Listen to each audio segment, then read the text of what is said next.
Hi, my name's Emma Wilson and I work for the Office of Environment and Heritage in New South Wales. The Office of Environment and Heritage are the environmental water managers in New South Wales. This is the story of the Tuppal Creek, which is located in the Southern Riverina between Tocumwal and Deniliquin. The Office of Environment and Heritage has worked with the Tuppal Creek landholders to investigate the options of returning a more natural flow regime to the creek and conducted a watering trial in 2012. I've lived here all my life, and when I was young we used to come down here camping on the creek and fishing, and the creek was full of fish. We used to catch cod and yellow belly and silver perch and catfish and all sorts of fish. And a few turtles and quite a few fish in the creek. Hundreds of kangaroos. You know, there's stories there and about the Tuppal Creek and, you know, the floods and the drought and the fish, and even back in those days, I think fish was one of the main things on the menu at the Tuppal Creek Hotel, apart from beer. The creek itself is an ephemeral system. The Tuppal Creek historically acts as a flood runner from the Murray River to the Edward River. The Tuppal Creek was originally cut off after the Second World War, because I think people were sick of getting flooded out. after World War II, the American Air Force, when they, as a parting gift to Tocumwal, as they had their base at Toke, they levee banked Tocumwal and they actually blocked the mouth of the creek. Part of this levee bank is actually used as a road today from Tocumwal to Mathaura, known as the Lower River Road. And because the department ran the river, the creek and the irrigation canal, the Myler Canal, they kept the creek flowing via the canal system. The irrigation of drains running into the creek, and because there wasn't a flow to flush that drainage water out, as well as getting low flows in the creek, almost non-existent, we're always also getting very high salinity water, which made the water in the creek quite putrid. And you'd come down here and it was a bit like a moonscape. The red gums were dying. Like even the biggest, oldest red gums were starting to die. It was pretty sad. It was a pretty sad place then, I can tell you.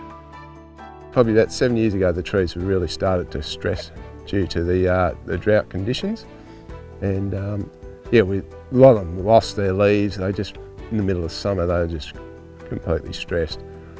When there are high flows in the Murray River, water can get into the Native Dog Creek, which runs into the Tuppal Creek about halfway along the system. So this essentially is putting water into about 30 kilometres of the creek.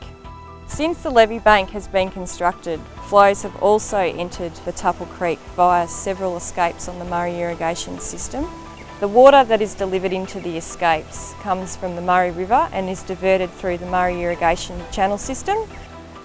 Murray Irrigation delivers water to its customers beginning from Lake Mulwala in the east, stretching all the way to almost Swan Hill in the west through a variety of irrigation infrastructure comprising of offtakes, regulators and escapes that allow us to deliver water across a very wide area inside our area of operations. That area overlaps with a number of key environmental sites that allow us to deliver water almost instantaneously on demand, and we do that in conjunction with a number of the environmental interest groups that hopefully allow us to participate in achieving the objectives for some of those areas. I guess by running water down the Tuppal, you know, even if it comes through the Murray irrigation system, I mean, there's no issue with that because it all effectively ends up back in the system. I mean, it effectively comes out of the Murray River in some shape or form, whether it comes through the irrigation system or whether it comes down here in flood. So it comes out of the Murray, into the Tuppal, into the Edwards, ends up back in the Murray.